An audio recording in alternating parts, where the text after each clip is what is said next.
Hi, it's Jane, and today we are going to do the mesh stitch. This is a fun stitch for some great summer items. It can make a great lacy blanket, because even lacy blankets do give you some warmth. So, by all means, give it a shot. It's a lot of fun to work on, to work with. So, let's get into it. This stitch uses an odd number of stitches. So we will need to start with an odd number.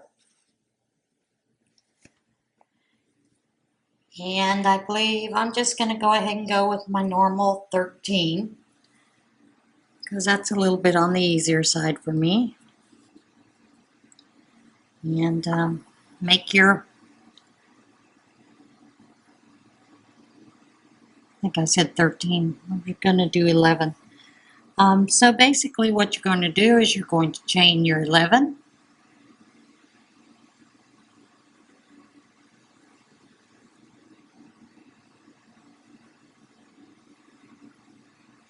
And we're going to do the foundation row, which is to go into those back bumps.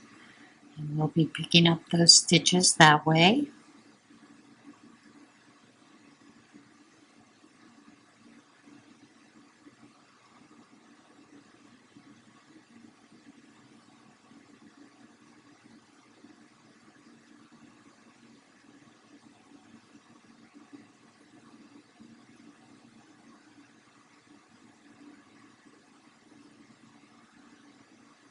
And then the return pass is the normal return pass for this row,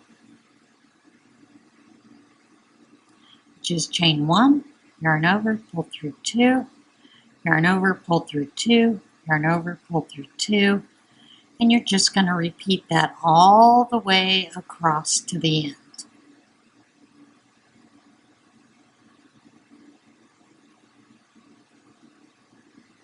Okay.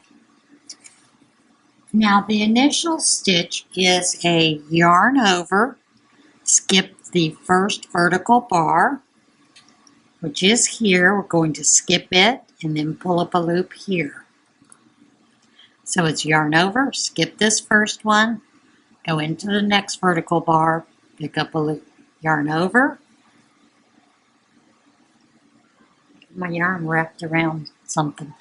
Skip this bar here, go into the next vertical bar, pull up a loop, yarn over, skip the next, go into the next bar, pull up a loop,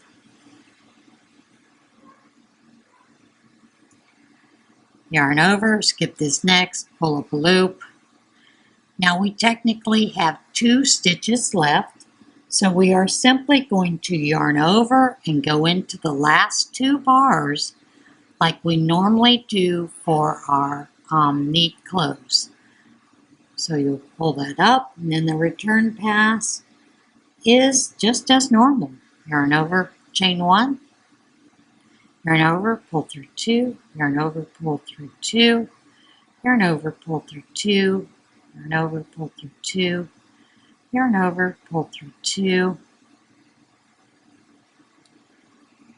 just like you normally do.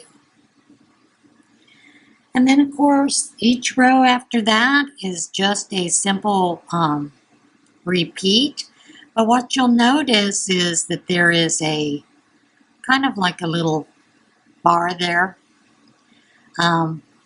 like it's the yarn over stitch. You're going to skip the yarn over stitch, but you will yarn over and then go through the next vertical bar. And you're going to do that all the way across.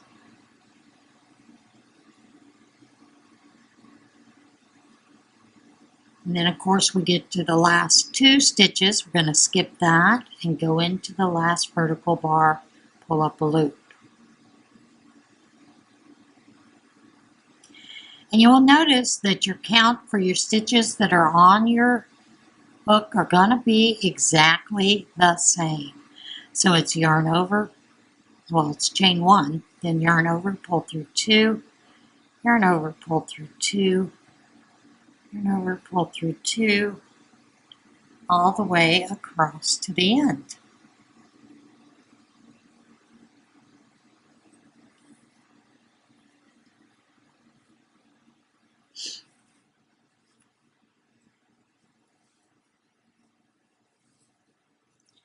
And we'll do one more row, which is yarn over, skip that vertical bar, go into the next, pull up a loop. Same thing, yarn over, skip the next vertical bar, pull up a loop, yarn over, skip this bar here, go into this vertical bar here, yarn over, skip the next, go into the next one. And then at the very end, we skip this one here and go into the last two like normal. Chain one, yarn over, pull through two, yarn over, pull through two, yarn over, pull through two, all the way across. Now, I have seen two ways to bind this off. And I will tell you, I prefer to do it what I would call a normal way, but I'm going to show you the first way that I had learned to bind this off, and you need to do it extremely loosely. You're going to go through this stitch here, through the vertical bar here, yarn over, and then pull it like this. To repeat, do that again like that. Keep it nice and loose. The only reason I don't like doing this is because I think it's too easy to get it too tight and it will bunch up.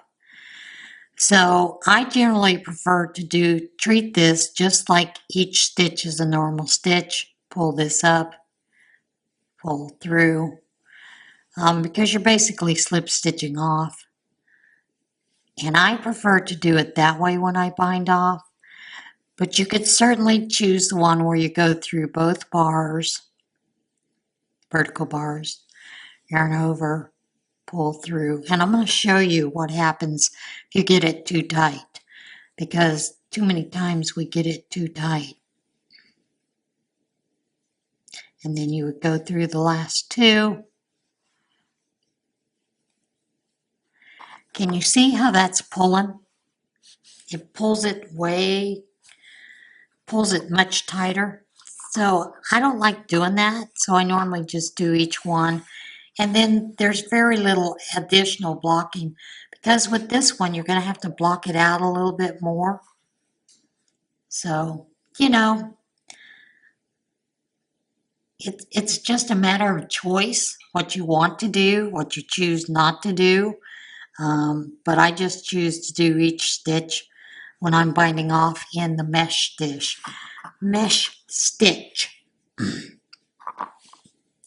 Like I said, this makes a great lacy blanket. It makes a great lacy top. If you're using a cotton, it would be a great cover-up for a swim cover, which basically would be a boat. You could make a boat neck sweater, which a boat neck sweater is basically normally a set of 6 rectangles. The rectangle for the front, rectangle for the back, and then your rectangles for your sleeves. And then you just sew them all together with your sleeves, you know, at the center, and you leave an opening in the very top for your head to slip into.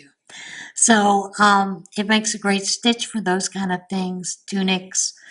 You can make a vest with it same way. The only thing that you would do differently is, you know, you just wouldn't connect the